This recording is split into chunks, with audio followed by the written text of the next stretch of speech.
Elle est juriste et activiste de droits de l'homme. Madame Kahindo Zawadi est notre deuxième invitée. Bienvenue, madame. Merci. Alors, vous suivez de très près, vous aussi sûrement, les pourparlers de Luanda, la tripartite tant attendue du dimanche 15 décembre n'a pas eu lieu. Quel avenir pour les pourparlers de Luanda, à votre avis? Il n'y a plus d'avenir, à mon avis. Il n'y a plus d'avenir, c'est ça? Il n'y a plus d'avenir. C'est que les États constituants ou les organes, SADC, Union africaine, les Nations unies et ce PGL, qui pourront nous amener dans les médiations, dans l'arbitrage, ne se sont pas présentés dans ces cadres ici. Ils ont laissé ça à l'Union africaine à lui seul. Et lui là, il a préféré à ce que ce soit l'Angola qui mène la médiation. Et jusque-là, toutes les pourparlers n'ont pas donné résultat. Il est à la République démocratique, sa responsabilité, la République démocratique du Congo, de prendre ces résolutions à elle comme un État, comme une République qui devrait stabiliser sa situation avant que le voisin ne vienne nous donner qu'est-ce qu'il y a à faire. Parce que les compositions de ce que nous voulons, stabilité, développement dans ces régions ici, car ce n'est pas dans leur corps où ils sentent cette souffrance-là, ce serait un devoir ultime pour la République démocratique du Congo de prendre relève et de se constituer pour sa responsabilité, d'assumer et de donner le nécessaire à sa population. Alors, selon vous, quelles conséquences pourraient entraîner de cette tripartite sur terrain, notamment là-bas au Nord Kivu? Les conséquences sur terrain. Les conséquences sur terrain, c'est que dès lors qu'il y a eu à négliger la présence du président du Rwanda à son arrivée en Angola, nous constatons qu'il y a déjà l'avancée des agresseurs du mouvement M23 qui est en train de progresser et rajouter sur les superficies des entités occupées déjà dans leur compte.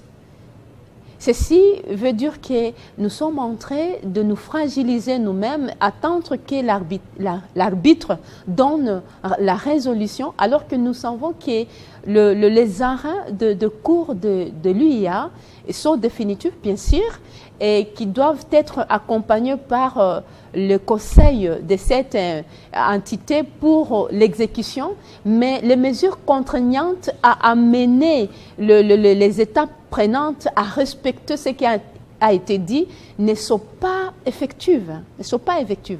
Et par là, nous devons nous dire, avant que nous n'appelions les autres pour arbitrer, nous sommes un État. Et qu'est-ce qu'un État? Nous avons toutes les institutions avec nous. Et nous avons tous les organes qui devraient se charger de régler l'affaire avant d'appeler le voisin. Ce n'est pas le voisin qui vit la souffrance à notre place. C'est nous-mêmes qui devrions donner les mesures à suivre. Ou bien soit quelque part, au lit déjà, une certaine faiblesse dans notre cas, c'est aussi qu'il y aura à s'amuser avec les résultats qui aboutissent à son sourire. Alors, il y a plusieurs observateurs parlent d'échec ou d'humiliation après l'annulation de ces tripartites. Vous, quelle est votre position? Je suis dans les deux. Au point que j'en ai marre. Et humiliation en même temps? Humiliation. Et humiliation, pourquoi? Puisque nous, on ne joue pas le rôle d'être une république, d'être un État. Nous avons la population avec nous. Si notre armée, quelque part, est limitée à exécuter sa tâche, appeler la population à jouer les rôles, à défendre sa patrie, à défendre sa terre. Appelons cela. C'est tout simplement que nous allons nous y attendre pendant combien de temps?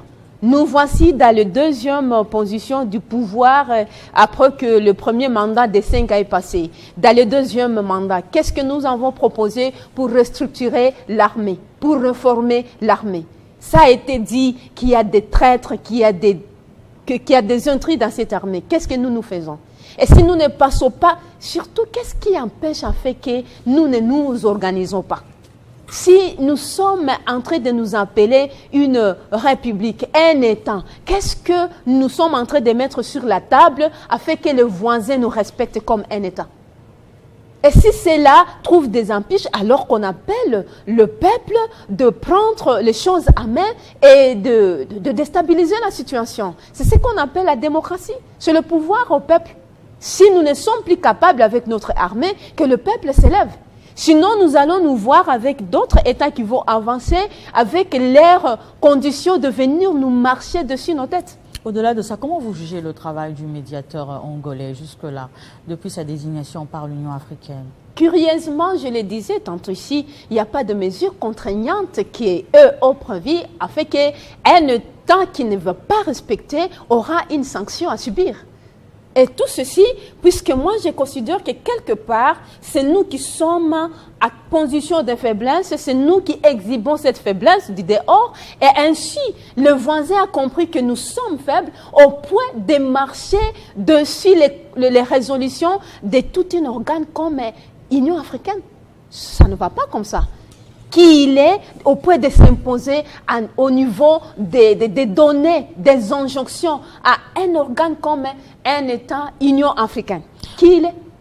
Alors, selon vous, quels sont les dessous de cartes qui ont fait que le président Kagame ne se présente pas à cette tripartite? C'est ce qui nous étonne, nous autres aussi.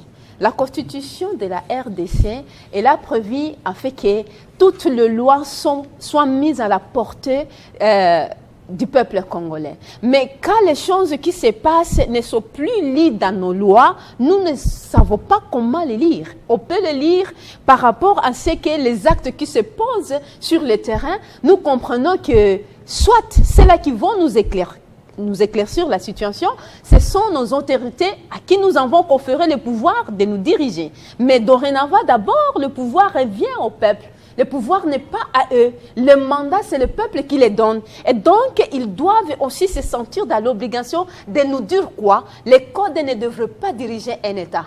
Un État se dirige par une loi et cette loi doit être mise à la connaissance du peuple. Alors, on va parler également politique, juste une petite phrase. L'actualité en ce moment, c'est la révision constitutionnelle. Vous, en tant qu'activiste de droits de l'homme, qu'en dites-vous? La révision de la constitution de la RDC, qu'est-ce qu'elle vient faire sur la table maintenant? Vous pensez que vous êtes du même avis que ceux qui disent que ce n'est pas une priorité, c'est ça? C'est inopportun, malheureusement. Okay. Puisque la constitution avait prévu la bonne marche de tout fait afin que les conditions soient mises en place, que le peuple se trouve dans le développement, que les sociales soient répondues. Cette constitution en a toutes les réponses. D'ailleurs, à ce titre 6, l'article 214, ça prévu que les gens disent nous sommes en train de vouloir inviter la balkanisation. Mais ça prévu à ce qu'on va décéder une petite portion de la RDC. Il faut amener le peuple congolais au référendum. Je ne pense pas qu'aujourd'hui, ces citoyens et citoyennes de ce pays peuvent aller aux urnes pour aller répondre que voilà, nous sommes en train de céder une petite portion de cette terre. Et cet article de 214, titre 6, ça entre dans l'organisation et les traités. C'est une loi qui est cachée au niveau des traités. Ça veut dire que les traités sont des lois qui sont au niveau suprême que les lois nationaux. Quand nous nous sommes cachés là-bas, il y a des mesures de barrières. Encore surtout que l'article 219 nous recommande de revoir, changer la constitution si et seulement si nous avons fini avec la guerre. Je nous rappelle qu'il y a des entités occupées déjà, que nous n'avons pas encore récupérées. Il n'est pas question d'amener, comme par hasard, d'amener un changement de cette constitution sans avoir amené l'inclusivité de toute la population congolaise. Il n'en est pas question. On récupère d'abord ces entités à guerre et puis on amène le gens avec un fondement, une explication claire pourquoi seulement aujourd'hui changement de la Constitution. Et surtout, pourquoi est-ce qu'on change la Constitution qui a mandaté le pouvoir, le régime actuel? Puisque si on changeait ça, on aura à comprendre qu'il n'y a plus de président à la tête de cette nation. Oui, c'est cette constitution-là qui mandate, qui donne le pouvoir à monsieur Félix Tshisekedi. S'il n'y a plus la constitution, donc lui aussi non plus, il n'est plus président. Qu'est-ce qu'on a prévu là? La constitution n'a rien dit. On change quoi? Les sociales nous mènent. Nous en avons marre. Et la Constitution nous a interdit de passer aux infrastructures routières, par exemple. La capitale, Kinshasa, miroir de la RDC, enclavée. C'est la Constitution qui nous empêche de faire ça? De réparer? C'est la Constitution ici? Où est le problème de cette Constitution? Encore une fois, ce sont là les codes qui ne se lient pas.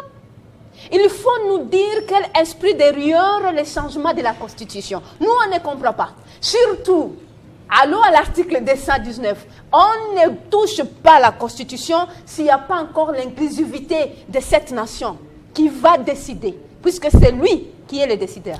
Madame Zawadi Kaindo, merci d'avoir répondu à notre invitation. Je rappelle que vous êtes juriste et activiste de droits de l'homme. Vous avez un dernier message? J'ai un dernier message. Oui, allez-y. Chez moi, ça brille. C'est le territoire de Luberon, c'est la province du Nord Kivu, c'est l'est du pays. La fois dernière, je suis passée par ici. J'ai rappelé à tout le monde que c'est la partie entière qui va amener tout le monde d'être touché si nous ne sommes pas en train de protéger ces populations-là. Ce sont les populations qui ont voté les chefs de l'État de leur propre gré. Mais nous envoyons des messages qui circulent dans des vidéos qui disent qu'ils sont à 2000 km. Qui disent que Bakufana Bango, Biso Tozali na Kotoyo, Tozo Melana Biso, chef de l'État, Batikayo. Mais je rappelle à son Excellence, Monsieur le chef de l'État, nous avons voté de notre propre gré. Aujourd'hui, on nous jette le propre, du mépris. On dit Bakufana Bango. Mais vous avez promis, monsieur chef de l'État, et le peuple longtemps meurtri. Et là, il a accepté ce que vous avez dit. C'était d'ailleurs les garde-fous de la Constitution. Protéger la population, c'est bien. C'est par les promesses dites par une bouche appropriée à la moindre escarmouche. Akolala nanda kunayete. Ce peuple-là a donné confiance. Et toute personne à notre place le ferait. Alors, monsieur chef de l'État, vous devriez revenir à votre promesse et sauver la situation. Merci Madame Zawadi, merci également de nous avoir suivis. Ne nous quittez pas. Tout à l'heure, vous allez suivre la grande édition du journal avec Nathalie Yoko.